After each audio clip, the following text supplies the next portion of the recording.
તો દોસ્તો આજના વિડીયોમાં આપણે જોઈએ સરપંચની ગ્રામ પંચાયતની ચૂંટણીની અંદર આપણે બેલેટ પેપરની અંદર આપણે સિક્કો નિશાની કઈ રીતનું દબાવ્યું। સૌથી પહેલા આપણે અહીંયા ઉમેદવારોના નામ લખેલા આવશે, પછી આપણે તેમની નિશાન આવશે અને પછી આપણે તેમનો સિક્કો આવશે। જે પણ ઉમેદવારને આપણે મત આપવો હોય તે ઉમેદવારની નિશાની સામે આપણે સિક્કો આપણે મારી દેવાનો।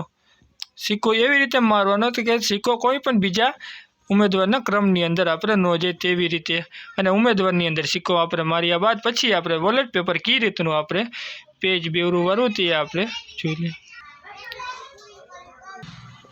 ઉમેદવારના નિશાન સામે આપણે સિક્કો માર્યા બાદ સૌથી પહેલે આપણે પેજને આ રીતનું બેવરું વાળી દેવાનું। પેજને બેવરું વાળતા પહેલાં આપણે સૌથી પહેલાં જોવાનું કે આપણે જે સિક્કો આપણે વોલેટ પેપરની અંદર માર્યો છે તે બીજા નિશાનની ઉપર આપણે ન પૂછાય તે રીતનું આ રીતના વ્યક્તિને આપણે બેવરું વાળી દેવાનું। આપણે વોલેટ પેપર આપણે બેવરું વાળ્યા બાદ પછી આપણે પેટીની અંદર આપણે નાખી દેવાનું। ચલો દોસ્તો, આ રીતે આપણે વોલેટ પેપર આપણે મતદાન કઈ રીતનું આપવું તે આપણે વિડીયો જોયો।